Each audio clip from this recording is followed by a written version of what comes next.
It's your boy King, man. Just want to give you guys a quick few topics that I wanted to talk to you about. We just had preseason this weekend, went down there, was at the game live, got a chance to go home the next day and really watch and analyze the game, right? So first and foremost, this whole J-Mo ordeal that's been going on, we all know that there's going to be microscopes on J-Mo. There's going to be some hate there. So when he goes out and drop a pass, everybody's going to elevate that times 10 that's already on the hate train. I expect that. Some people just love to be that. You have that in every fan base. That's normal. You have the miserable side of the fan base that just hates everything. That's normal. Let those miserable people be miserable. Don't let it affect you as a fan, and don't let it, curve your thoughts about a player. J-Mo is a wide receiver. He's a rookie. He's going to drop some footballs here and there. So things that he's going to have to work on. He's going to have to work on route running. He's never been a supreme route runner, even when he's in college. He's a guy that's a burner. He's a burner. He's a big play guy. That's just something that we have to understand, right? So with that said, let's just simmer down a little bit with this J-Mo situation and let this play out.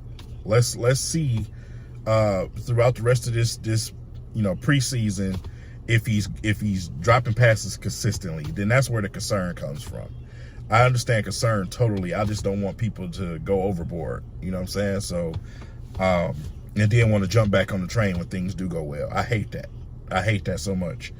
Let's talk about a few things that occurred during the game. First and foremost, Nate Sudfeld is absolute garbanzo beans. He's terrible. He's trash. We all know this, right? I knew this from training camp. I've tweeted it out multiple times. I talked about it in my videos, right? It's trash. He got a chance to go out there the very first play of the game and show you why he's trash. Constantly throwing the ball behind J-Mo, by the way. J-Mo was open out there, by the way, and ball didn't come his way sometimes either. So, when you're at the game, you get to see everything a little bit more open. And boy, it was some missed passes going on out there, and some missed opportunities going on out there. Let's just say that. So, but yeah, Sudfeld, yeah. Let's get to Teddy Bridgewater, right? I'm ready to see Teddy. That's why I was so excited about it, because I knew we were absolute garbage in the quarterback room behind Jared Goff, and you just can't be that. So you have to have somebody that's at least serviceable as a backup quarterback, and that's what we have now. So plus we're developing a potential stud quarterback in Hendon Hooker. So we waiting on him to get healed and get himself going. We talking about somebody that was in the race for a Heisman Trophy. You know what I'm saying? So, like I said, that's very encouraging to have him and Teddy Bridgewater in that quarterback room after watching that terrible display that we just watched. Offense is not something that I really measure too much when it comes to the preseason, simply because everything out there is super duper vanilla.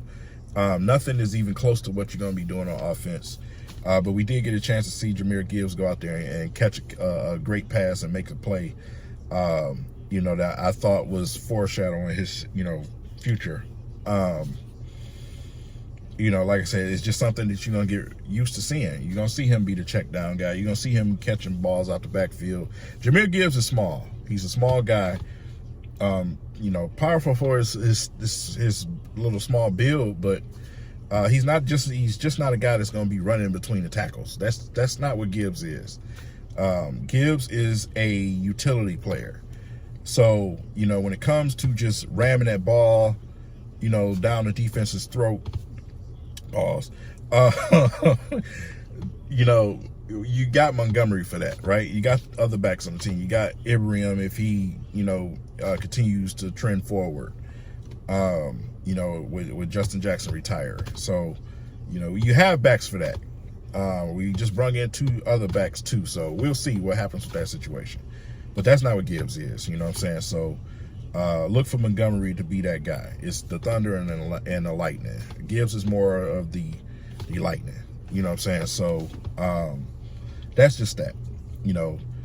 Coda was really good, man. Caught a lot of footballs out there, looked really good. But again, it's preseason, right? So, but Coda was very impressive. He constantly got open out there. which is very impressive. Mitchell was also very impressive. Very impressive. Getting open, catching the ball, man. Finishing plays. Very impressive out there. Yeah, but other than that, on the offensive side of the ball, it's pretty vanilla. It's pretty pedestrian, right? The defense is where I look more forward to because matchups are harder. Cornerbacks have to defend people. And that's where I evaluate from when it comes to, preseason. We had the Aquara brothers on the D-line making plays against, some of the latter units. What you expect them to do. It's nothing wrong with that. Some people was trying to make it seem like it's something wrong with that. It's not anything wrong with that. They supposed to look head and shoulders better than everybody else because they are. And that's what they did. They did their job, which takes them right back in the middle to nothing. It's nothing to see here, right?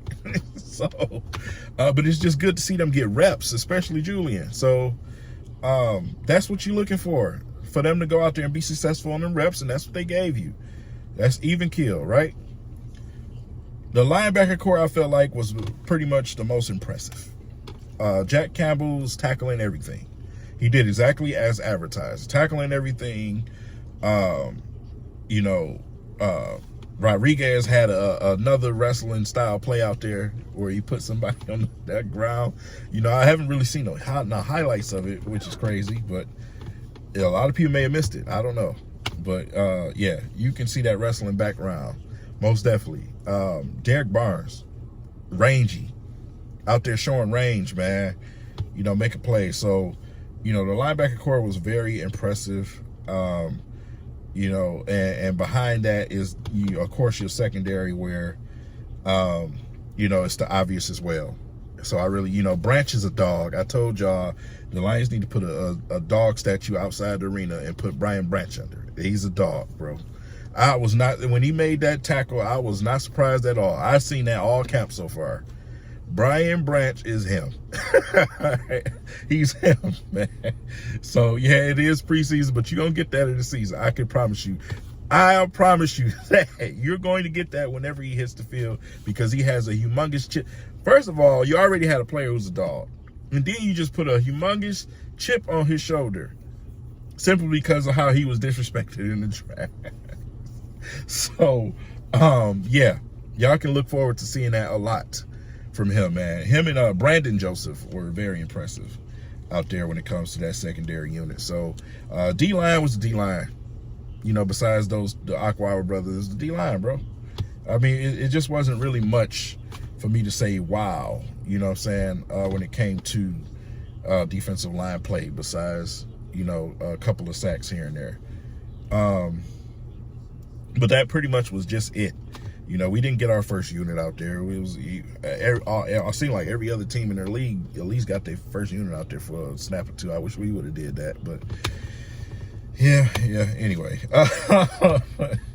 but we get to see something this week against the Jags, and I'm looking forward to it. I'll be there once again Saturday, live and in person. Hopefully, I can get the wave started a lot earlier because the Lions out there doing their thing. So.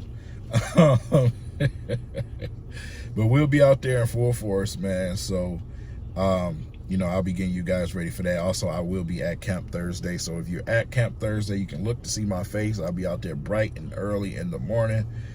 And I'll still be giving it to you just like I have every single practice.